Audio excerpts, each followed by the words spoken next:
На прошлой неделе мы уже рассказывали о том, что южные города Якутии столкнулись с проблемой уборки снега после обильных осадков в новогодние праздники. Причиной становится то, что с окончанием года завершаются и контракты на работу спецтехники.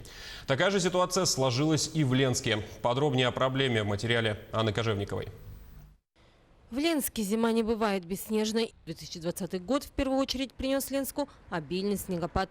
Для жителей частных домов главным занятием новогодней каникулы стала очистка своих территорий от снежных покровов. Не пощадили осадки и дороги. Ночное время – самый разгар работы у дорожников. Праздники не успели закончиться, а снегоуборочная техника уже вышла на улицы города. На протяжении многих лет Новый год для ленчан начинался снежными корытами на дорогах, занесенными выездами из дворов, так как с окончанием года заканчивались и контракты у подрядчиков. При нынешнем мэре ситуация изменилась. На этот год мы еще остались подрядчиком, это третий год. И все, в следующем году у нас контракт заканчивается на обслуживание города. В этом году с 9 числа, грубо говоря, после праздников закончился контракт на северный участок.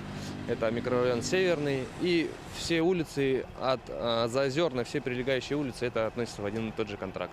На нас на данный момент осталось два контракта. Это Мухтуя и город. На центральные улицы города коммунальщики выходят только в вечернее время, чтобы не препятствовать дорожному движению. Но вот на их пути возникает немало препятствий. Снежные горы возле зданий, предприятий и организаций, а свою прилегающую территорию юрлица, как и частники, должны обслуживать самостоятельно. В частном секторе, это съезжая с главных дорог, прилегающие улицы, у каждого дома практически находятся кучи, которые люди чистят. Люди, конечно, стараются выкинуть на дорогу. Это, конечно, административное правонарушение. У нас госавтоинспекция уже выехала с комиссией.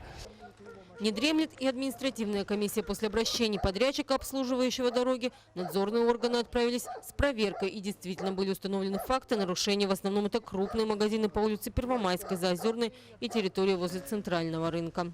По улице Первомайская, на перекрестке Дзержинского, Первомайской, потом на улице Пролетарской, перекресток Чапаева, Пролетарской, магазины. Также, в общем-то, на улице Заозерная, объект большой, в общем-то. Есть моменты, которые, в общем-то, мы зафиксировали, нарушения, с которыми будем более подробно разбираться, вплоть до привлечения к административной ответственности. Предусмотрен штраф на физических лиц до 5000, на юридических лиц до 1 миллиона, на должностных лиц до 50 000. Но владельцев частных домов, похоже, штрафы не пугают. Жители микрорайона Чанчик-2 очищать прилегающую к своим владениям территорию не собираются ни от снега, ни от нужного или ненужного им хлама. Контейнеры, строительные материалы, дрова, чего только нет за калитками домов. Зато жаловаться на то, что к их отдаленному микрорайону нет внимания, гораздо все. Но при этом собственное бездействие никто не осуждает. Анна Кожевникова, Виталий Андреев, Ленск.